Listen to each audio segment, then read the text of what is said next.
Hey guys, Justin Bryan here from selfmadesuccess.com, and in this video I'm going to show you 19 social media marketing tips for your small business.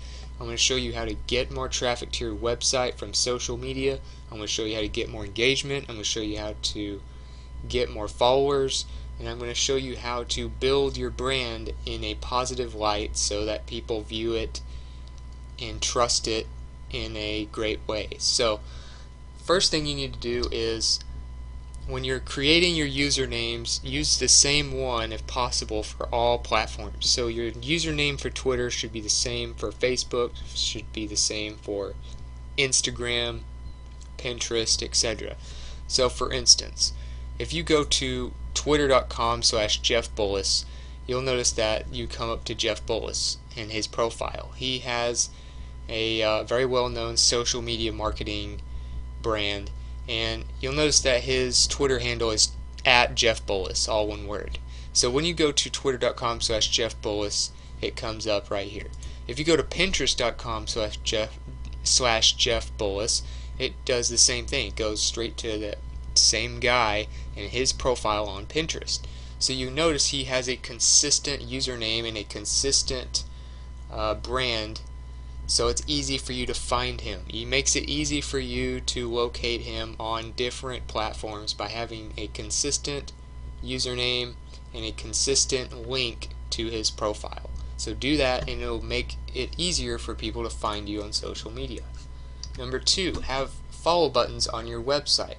If you have follow buttons on your website, it allows you to get the most followers possible by leveraging not just social media, but leveraging the traffic from your website. So for instance, Huffington Post, one of the biggest news websites around. You'll notice if you go up to the top right corner, they have a link to their Twitter, Facebook, and Pinterest profiles. So you click those and it allows you to go to their profiles and follow them very quickly. They get a ton of traffic, so a lot of people that may not even know that they're on these social media platforms can go straight from the website very easily, no matter what page they're on, and follow them very quickly. So you want to do that to maximize the amount of followers you have to get the most traffic. Number 3 is you want to make a list of your competitors and industry leaders to study their patterns.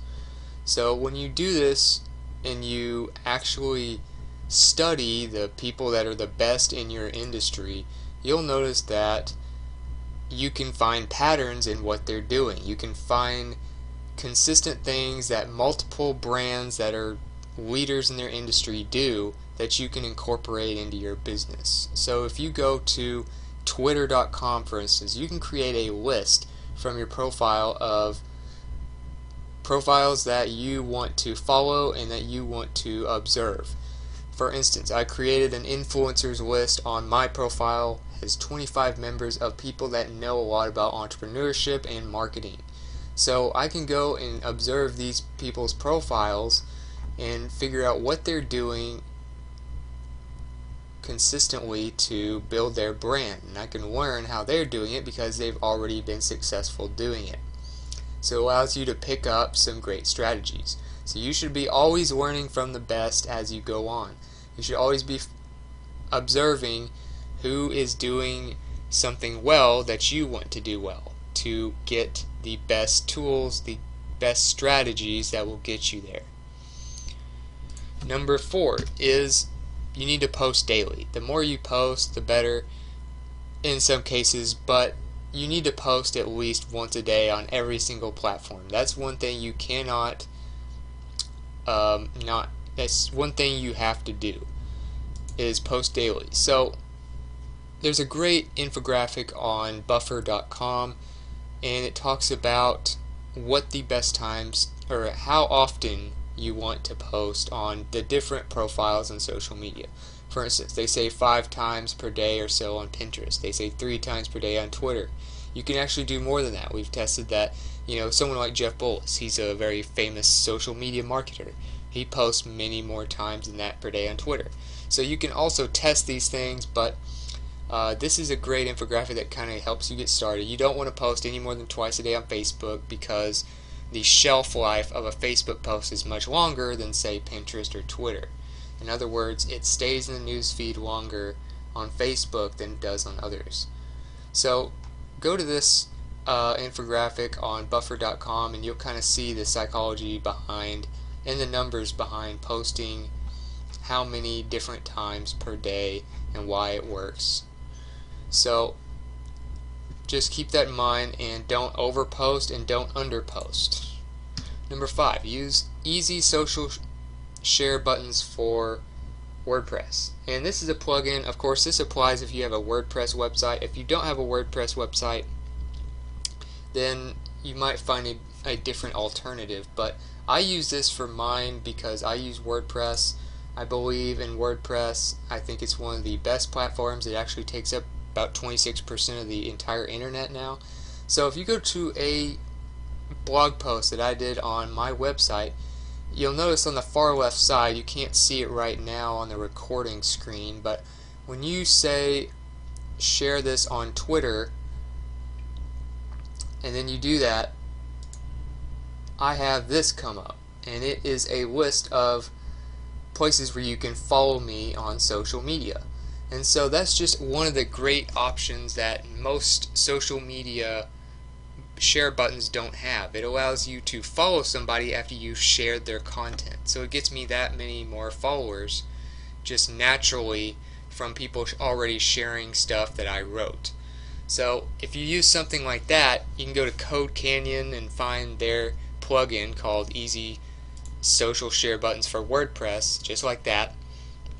It's like $19, but it's well worth the cost because you get so many more options that you wouldn't get with other ones, like the ability to get people to follow you after they share your stuff. Plus, your social share buttons are going to be great as well. Number 6, use a scheduler like Buffer or Hootsuite. So I did a actual comparison between Buffer and Hootsuite in a video, and you can check that out. It's a pretty well watched video. It's got a lot of views, and I go over the differences and similarities between Buffer and Hootsuite because they're similar services.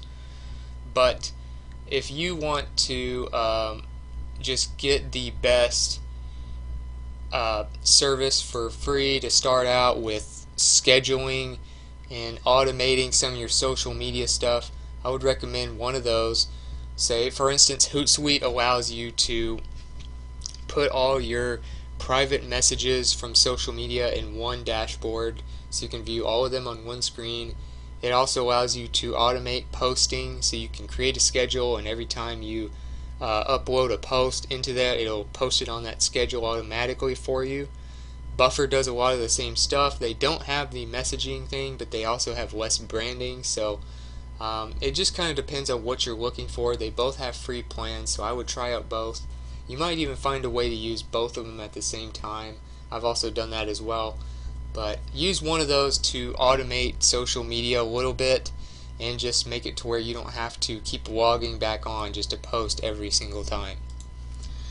Number 7, study analytics to find popular trends. Okay, so you're looking for the popularity of posts. You're looking for indicators of what posts are working and what posts are not. So there's actually a lot of great analytic tools for social media because social media is so popular and such a big marketing and traffic resource now.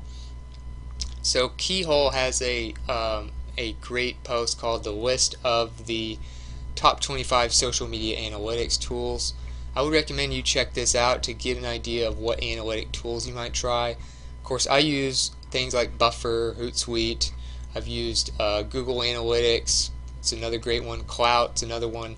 But this is just a great list that will show you different ones and what they do to kind of give you an idea of what you think you'll need, because everybody has their own needs. But you need to be studying the numbers from social media, because if you don't know the numbers, you won't know how to stop doing what's not working and stop wasting your time, and you won't know how to build on things that are working because you won't know which posts are getting the most engagement. So if you have a post that gets 50 shares and then you have a post that gets 0, you need to stop doing the types of posts that get 0 and build on the ones that get 50 shares. So you build your brand more over time by working more efficiently. To work more efficiently, you need analytics. Number 8, show a little humanity and be relatable. So the human side of social media is actually one of the most powerful strategies you can do long term. Social media will always be changing, it will always be improving. Different apps will pop up, different services will pop up, different competitors. But the same principles will apply. Principles like being human on social media and showing that you're not just a robot, you're not just completely automating everything, and you're actually caring about what people are interacting. You care about responding to their messages, things like that. So there's a great post on entrepreneur.com called Why Being Human on Social Media is the Best Strategy You'll Ever Have. It's a great post. It will tell you kind of why you need to be human, how to do that, what it looks like, and how to really connect on a more personal level as a brand with your followers. I would recommend you read that and just try to be more human, try to show a human side to your business. Number 9, make your profile look professional, inviting, and showcase your credibility indicators. So, for instance, let's go back to the Jeff Bullis profile. He has a professional, clear picture of his face. It's not hard to tell what he looks like. He has a nice quote, and he talks about where he's been featured on some major networks that people have all heard of. He also talks about his credibility in his profile. #1 content marketing influencer, social media marketing strategist and speaker, Forbes top 10 social media influencer, #1 global business blog. Things like that can really earn the trust of people before they even know who you are. So if you prove to people that you are trustworthy, that you are credible in your industry, they will trust you more and think more of you. So let's find another example. Neil Patel. He's a very well-known marketer, and he has a professional picture of himself, professional background picture. You can see he has a lot of followers, but he also talks about the companies he started. There's a link to his website. He talks about the different companies he's helped and influenced and invested in that are very well known that you might recognize. Doing things like that really build trust with people. Share your accomplishments, share your education, your certifications, and make a professional profile. Don't look like an amateur. Number 10, interact with your followers. So you want to interact with your followers because otherwise it's going to be too one-sided. And one thing you can do, there's a great blog post on coschedule.com about 21 social media engagement tactics that will grow your audience. And some of the main things that they talk about are actually engaging with people, actually showing them that you're reading what they're writing you. It talks about a lot of different ways to just be more personal, give a personal touch on social media without just being a robot and just posting stuff without actually responding to anyone.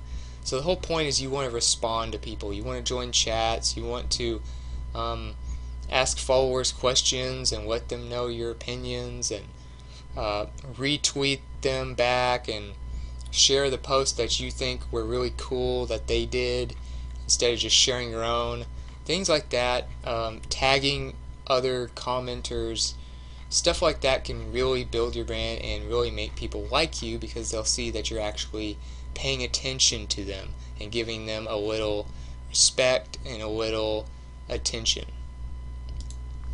Number 11, you want to remember Facebook loves Facebook. So as a small business, you're probably going to have a Facebook page. That's one of the main social media platforms out there. If you have a Facebook page, I want to show you something that you'll learn the hard way, but I'd like you to learn without having to go through a lot of trial and error because it takes too long, and I would rather you get results faster instead of having to do everything in the hard way like I did. So for instance, compare a couple of different posts that I've done on my Facebook page and you'll notice this one, for instance, is a link to a post. 40 people were reached in this post. You'll notice this one is an image with a quote in it. 378 people were reached in that post. This other image with a quote in it had 525 people reached.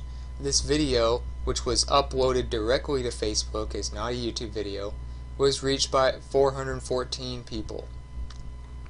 If you go up and you see links, they do a lot worse. They get a lot less engagement. So Facebook loves Facebook. They want you to stay on Facebook. They don't want you to go to links. They don't want you to go to other websites. They want you to stay on Facebook as long as possible. So don't share YouTube videos on Facebook. Upload the video directly to Facebook.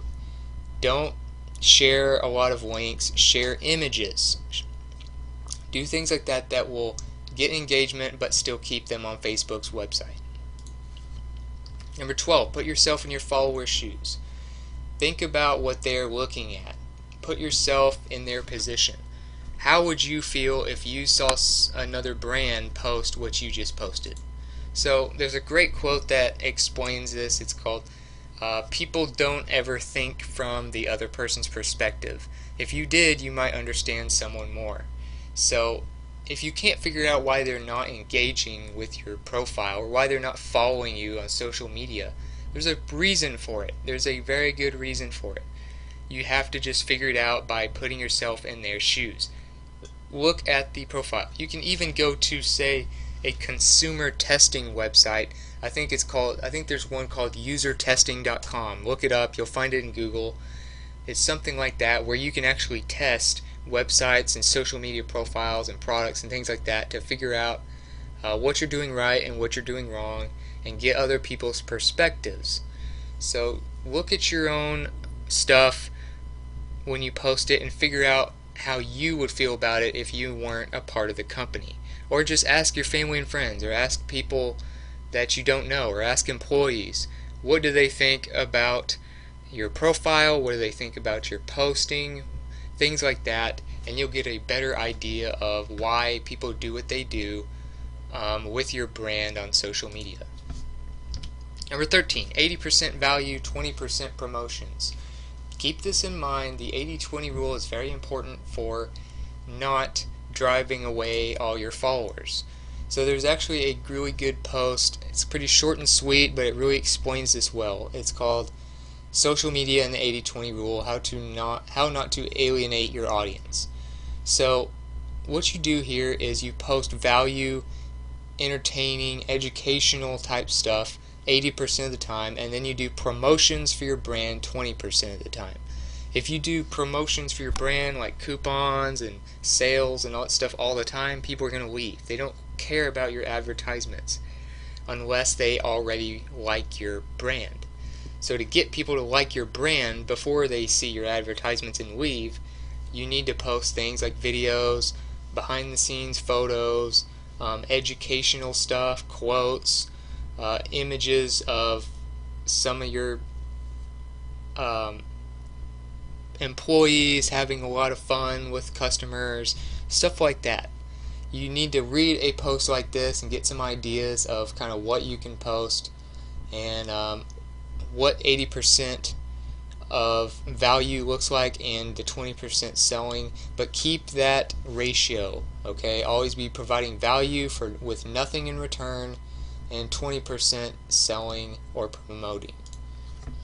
Number 14, maximize reach with post timing. So your timing needs to be great. You need to keep this in mind all the time.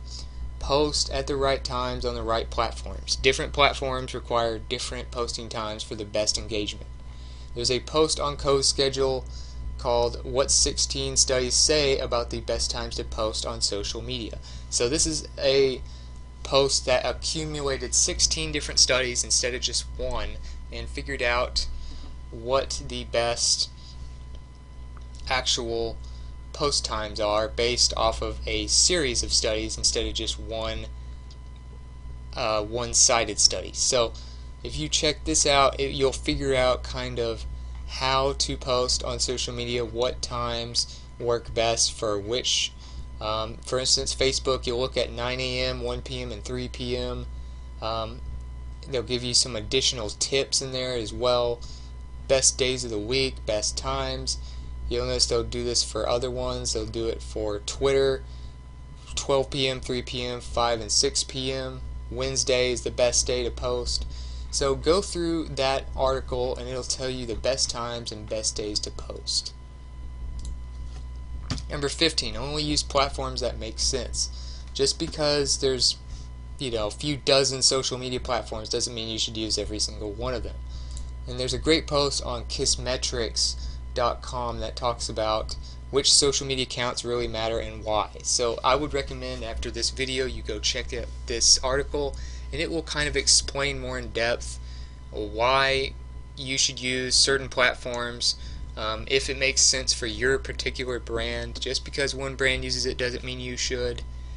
You shouldn't just be a jack of all social media platforms. You should master just the ones that are going to get you more business. So think about that when you're making your profiles. If it doesn't benefit you at all and your customer base is not on Tumblr, don't make a Tumblr profile. It'd be a waste of time. Don't waste any time. Work as efficiently as possible on social media. Number 16, mix up content mediums. In other words, use photos, use words, use quotes, use videos, use infographics, use questions, use polls. There's a lot of different types of posts that you can do. One person that does this particularly well is Dani Johnson. You'll find her Facebook page to be pretty popular, and she is very good at mixing it up. She does photos, she does videos, she does different types of photos and videos, she does a few promotions every once in a while. She does a link every once in a while to a blog post that she did. She does something like a quote or just a quick message. She does an image of people behind the scenes. There's all kinds of stuff that she does, and she really mixes it up well, so you never know what she's going to post next, and it keeps her people coming back. So check out her profile to get an idea of how you should mix up different types of social media post mediums.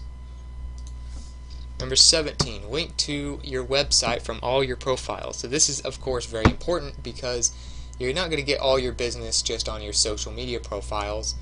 Maybe in the future you'll have more and more ways to buy things directly on social media. I know Facebook's working on that, but right now link to your website from all your profiles to get more traffic and to get more subscribers to your mailing list and to get more customers trying to get quotes and things like that on your website.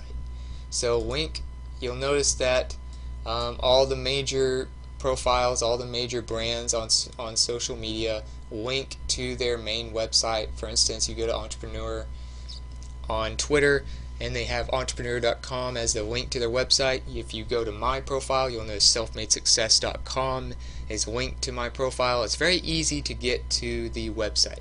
The easier you make it for people, the more likely they are to do it. So just keep that in mind, and it'll really help you get more traffic. Number 18, brand your images and your videos. So when you post videos and images, which are some of the most popular ways to get more engagement on social media, you'll notice that branding can really help you, because if you don't post a link, so for instance, if you're on Facebook and you share a post on Facebook, like I said earlier, you don't want to post a lot of links here because you'll get a very small amount of reach of your followers. So very few of your followers will actually see links that you post on your page.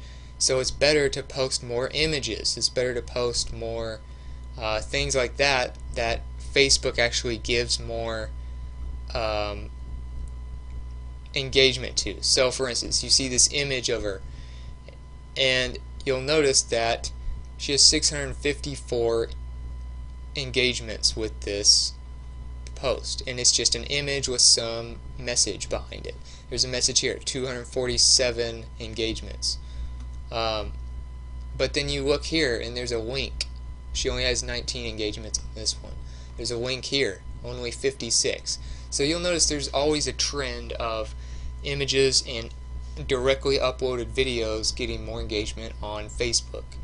Therefore, you want to do those things, but when you share an image, say you share an image like this one right here, like Danny Johnson shared, if you share that image and there's not a link to your profile, people are not going to even really know much about who it's from, or if they, let's say they share the image or they save it and post it somewhere else. If you have your actual logo at the bottom like Danny Johnson does and her website, you will get more people visiting without even having to have a direct link. So you just get your brand in front of as many people as possible, and it's kind of like a sign. You know, you go down the street and you see a sign for a business like a restaurant or something. There's no direct link. It's just a place where you can see that brand is there. You can see it just allows you on social media to see who it's from, what the source of the image is. It also makes your image look more professional because a logo on there always looks good if you have a nice logo. And of course you can direct people back to your website like she does, pointing people to DannyJohnson.com for more if they like that image. So when people share images and share videos without a direct link, make sure you have your logo on there so that you're still getting quite a bit of branding. And last but not least, make sure yours look good. The reason people share content is because of a few different things, and it's covered in this article on Buffer called Why Do People Share What They Do? Here's what neuroscience, psychology, and relationships tell us about highly shareable content.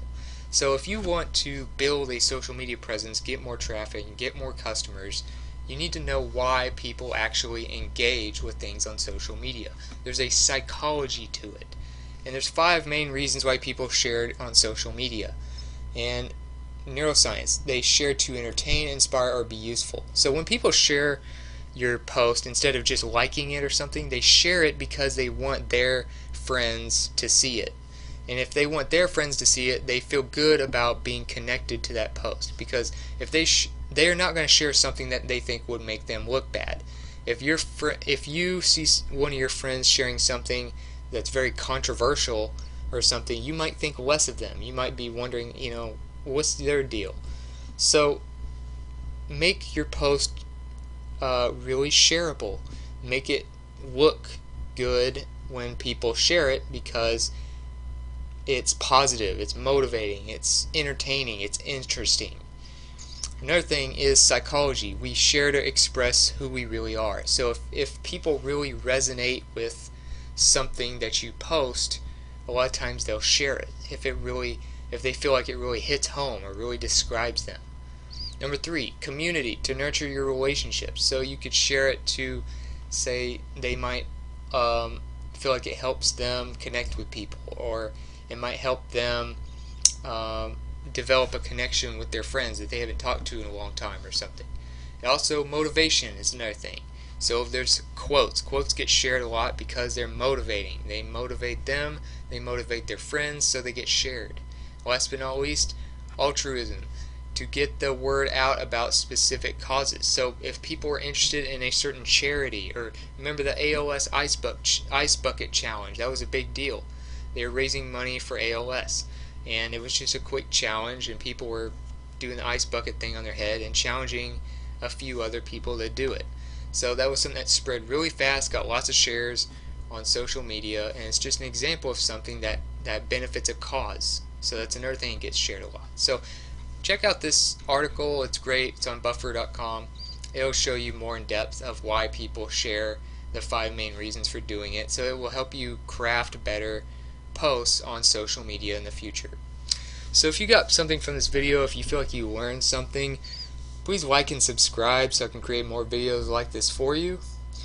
If you think there's something I left out that I should have put in the video, or you want to let me know what you thought about it, please let me know in the comments. I'd love to hear from you. And if you want to contact me directly, if you want to get more in-depth blog posts on this type of stuff like social media marketing, if you want to get more resources and courses and tools that you can use, you can go to selfmadesuccess.com. Other than that, I hope you enjoyed the video, and I hope you have a great day.